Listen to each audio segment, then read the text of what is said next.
As of September 18th, 2020, the most wanted Nintendo game was finally released. Super Mario 3D All-Stars is a collection of Mario's three most famous adventures. This collection includes the OG 3D Mario games, Super Mario 64, the Water Sprang Adventure in Isle Delfino, Super Mario Sunshine, and this out-of-world experience in Super Mario Galaxy. This video is going to be me telling you what I think about the UI, what I think about each game in the selection, and what I think about Super Mario Galaxy 2 not being in the collection. To start off, as every other YouTuber said about the menu screen, is very bare bones, and it seems like it needs more added to it. I think the timeline feels great because it shows how the games were released in chronological order, and it shows a quick synopsis of the game. For example, Mario Sunshine. It was released in 2002, and talks about Mario and friends arriving at Isle Delfino. I also really like that Nintendo added the official soundtrack to all three games. This can give people the opportunity to listen to the most well-known Nintendo soundtracks of all time. This music also works like the Smash Ultimate music screen, where you can plug in earbuds, turn off your screen, and cruise around town while listening to these soundtracks. Overall, the menu is good because it serves its purpose, but it could have been so much more. Before we start off with my opinion, here's how the rating system works. I'll rate every game, including the collection, out of 10, and at the end I'll average the scores, and that will be the final rating for the game.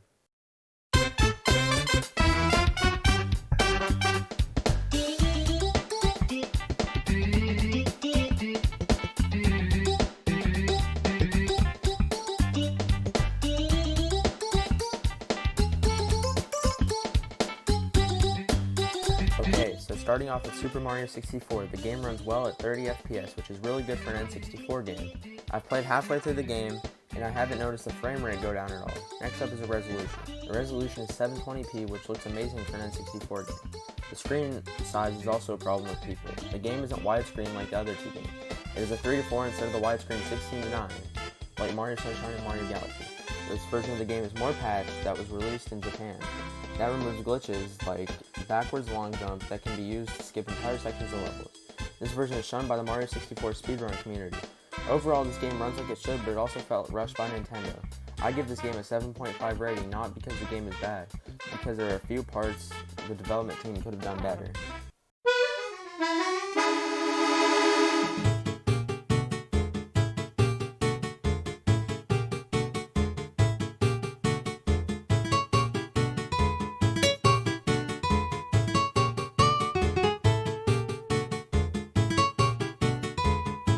Next up is Super Mario Sunshine.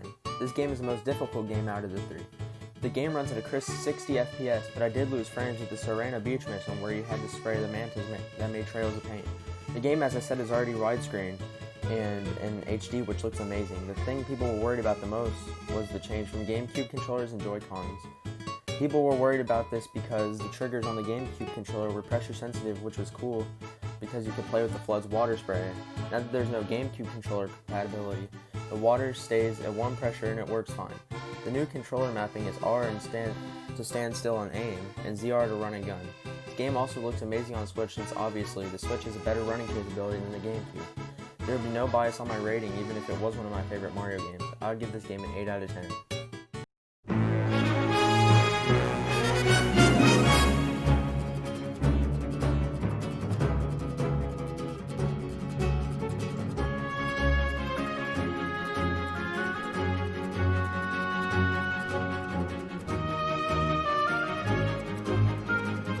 Now it is time for my favorite Mario game of all time, Mario Galaxy.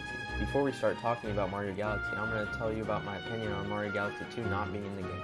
Honestly, I'm an outlier here because most people think 2 is superior to 1. I'm not opposed to this game being in 3D All-Stars, but it would be cool if it was added in a future update or a paid DLC. But it'd be a waste of money to buy the DLC if you already have the OG Mario Galaxy 2 on the Wii. It wouldn't be worth it to buy it unless you're a Nintendo fanboy. Okay, now that we're done with that, it's time to talk about the real Mario Galaxy. This game runs at 60 FPS and runs 16:9 full screen. This game looks amazing. I haven't experienced a major drop in frames or in any levels, and the new control layout is great. On the top of the controller, the new spin button is Y, and if you're using an attached Joy-Con, you can shake the controller and your shakes will be more accurate than the Wiimote. Overall, this is the best out of the three games in my opinion, but nothing can be perfect, so I'm giving this game a 9 out of 10.